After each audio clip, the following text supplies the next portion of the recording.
Evet, bugün dünya genelinde internete erişimde sıkıntı yaşanıyor. Malum her şeyimiz artık internet, telefonla yaşıyoruz. Hatta ofislerimiz telefona dönüşmüş durumda. Bazı banka sistemlerinde de aksaklık yaşandığı öğreniliyor. Öyle ki Türk Hava Yolları'ndan da bilgi sistemlerinde yaşanan sorunlar nedeniyle biletleme ve rezervasyon işlemlerinde aksamalar yaşanmaktadır açıklaması geldi. Peki Microsoft çöktü mü? Tüm bilgisayarlar tehlikede mi? Konuğumuzla konuşalım. Marmara Üniversitesi İletişim Fakültesi Görsel İletişim Tasarımı Anabilim Dalı Başkanı, Dijital İletişim Araştırmacısı Profesör Doktor Ali Murat Kınık konuğumuz. Sayın Kınık, hoş geldiniz programımıza. Hoş bulduk, sağ olun. Şimdi tabii ister istemez bir uluslararası sabotaj mı var ihtimali geliyor. Tabii ki burada bir bilişim uzmanı olduğunuz zaman sizin de aklınıza herhalde öyle bir ihtimal geliyor. Dünya genelinde olması ne gibi bir sıkıntının acaba şeyi olabilir, sonucu? Şimdi efendim bir kere şunu söylememiz lazım. Dünya genelinde uçuşların yapılamaması özellikle internetin çöktüğü bir durumda siber saldırı riskini akıllara getiriyor. Çünkü siber saldırılar bildiğiniz üzere özellikle kritik altyapılara ve uluslararası iletişim ağlarına zarar vermek için çok ciddi manada kullanılıyor. Bugün hava trafiği kontrol sistemlerinden tutun, internet ağları, sosyal medya, bankacılık işlemleri, koordinasyon ve güvenlik açısından da ciddi hayati tehditleri de beraberinde getiriyor. Hayatımız zaten dijital. Dünya genelinde de baktığımızda şu an ciddi bir sorunla karşı karşıya kaldığımızın altını çizmemiz gerekir. Çünkü sizin de az önce ifade ettiğiniz gibi Microsoft'un çökmesi, bankaların işlev göremez hale gelmesi, havayolu şirketlerini ve tabii ki medyayı da derinden bir şekilde etkiledi. Bunu söyleyebiliriz. Burada aslına bakarsanız ilk çıkışın Avustralya'dan geldiğini görüyoruz. Avustralya'dan ciddi manada bu BT kesintisinin, yani bilgi teknolojileri kesintisinin devreye gelmesinden sonra, açıklanmasından sonra ciddi manada Türk Hava Yolları'ndan da açıklama yapıldığını görüyoruz. Avustralya'da özellikle şu an bankaların, işte telekomünikasyon şirketlerinin, medya kuruluşlarının ve hava yollarının ciddi manada etkilendiği açıklandı. Aslına bakarsanız bu ciddi bir sorun, çünkü Avustralya genelinde şu an birçok şirkette ciddi kesintilerin olduğu ifade ediyor. Aslına bakarsanız dünya genelinde de ciddi manada problemlerin olduğunu ifade edebiliriz. Aynı zamanda Melbourne Havalimanı'nda da bu tarz sorunların yaşandığını görüyoruz. Özellikle check-in yapmak ve bilet satışı alma konusunda problemler yaşandığı da yine sosyal medyada vatandaşların, orada yaşayan vatandaşların da yaptığı açıklamalardan ortaya çıkmış oluyor.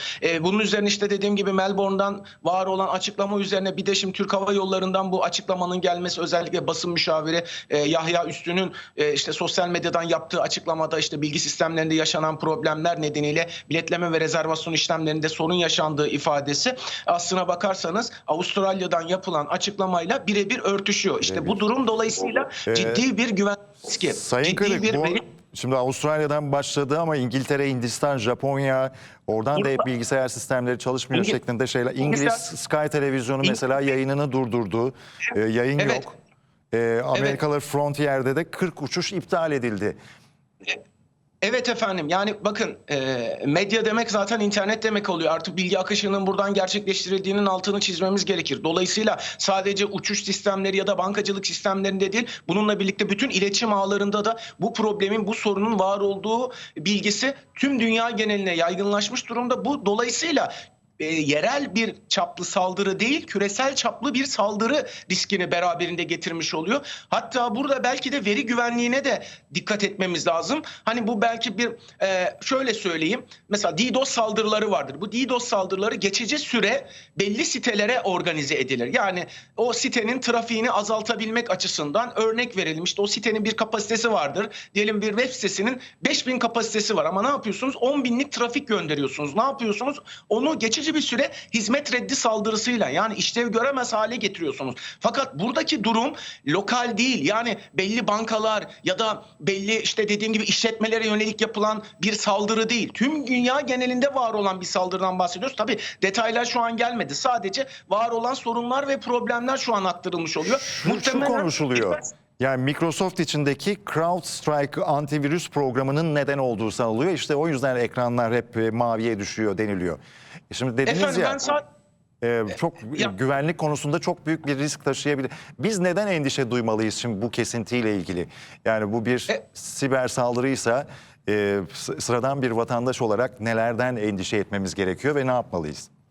Efendim şimdi tabii ki bulut bilişim sistemleri var. Tüm dünya genelinde artık bütün verilerimizin biliyorsunuz o havuza depo edildiğini biliyoruz. Burada veri ve bilgi güvenliği açısından eğer bir DDoS hizmet reddi saldırısı gibi ise geçici süre sadece sitelerden faydalanamazsınız, işlem yapamazsınız. Bu ciddi bir sorun beraberinde getirmez kişisel veri güvenliği açısından. Fakat bu ciddi bir saldırıysa, güvenlik ağları konusunda ciddi burada bir siber korsan faaliyeti söz konusuysa, yani verilerin ele geçirilmesi konusuysa, büyük şirketlere, sizin de az önce adını zikrettiğiniz Microsoft firmasındaki işte dediğim gibi çünkü bildiğiniz üzere bütün işlemler artık oradan yapılıyor. Oradan işlev görüyor. Yani bir veri açığı söz konusuysa, bir veri sızıntısı amacıyla bu işlem gerçekleştirildiyse ciddi bir risk ve tehdidi beraberinde getirir. Çünkü kullanıcı verilerimizin de özellikle tehdit altına girmesine sebebiyet verebilir. Ama ben yine diyorum Emre Bey, kimseyi de korkutmak kesinlikle arzumuz değil, isteğimiz de asla değil.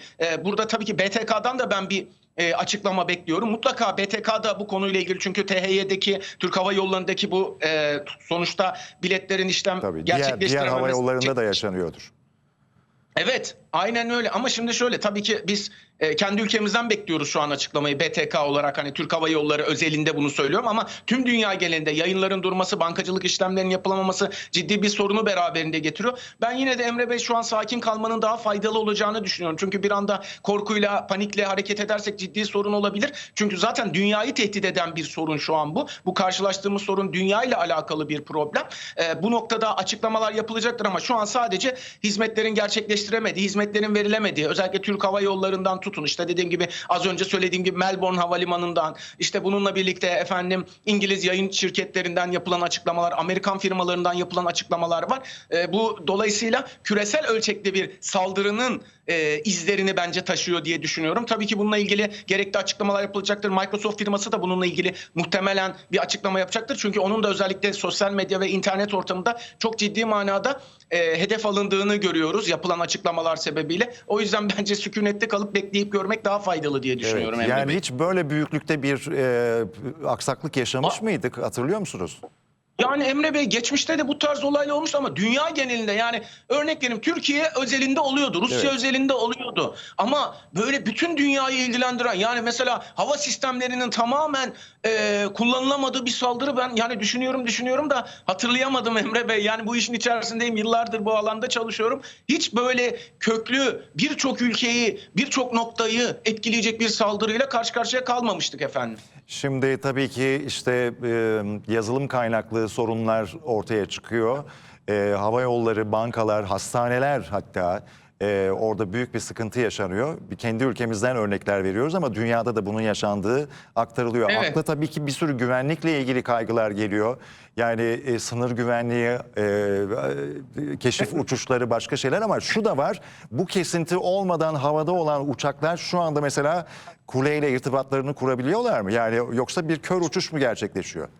Efendim şöyle söyleyelim, zaten hani sonuçta burada direkt bir rotası vardır. Bir uçağın bir rotası vardır. Dolayısıyla o uçak rotasına doğrudan gidebilir. Bizim buradaki derdimiz şu: var olan check-in işlemleri ve bu noktadaki işte yeni kalkacak, yeni havalanacak uçakların bu noktadaki iletişim sorunları. Çünkü dediğim gibi check-in işlemlerinin yapılamaması ciddi iletişim sorunlarını da doğurur. Sonuçta o uçaklar, havada var olan uçaklar zaten var olan rotalarına gideceklerdir efendim. Onda hiçbir sorun söz konusu olamaz. Bundan sonra gerçekleşecek, meydana gelecek işte check-in işlemleri, buradaki yazılımlar, bunları tehdit edecek bir sorundur. Dolayısıyla var olan uçuşları şu ana kadar geçmişte yapılan siber saldırılar da hiçbir zaman etkilememiştir. Çünkü bir şekilde o uçak sağlıklı bir şekilde yere inebilir. Yani gideceği rotaya inebilir efendim. Öyle bir sorun söz konusuysa da erken iniş gerçekleştirebilir.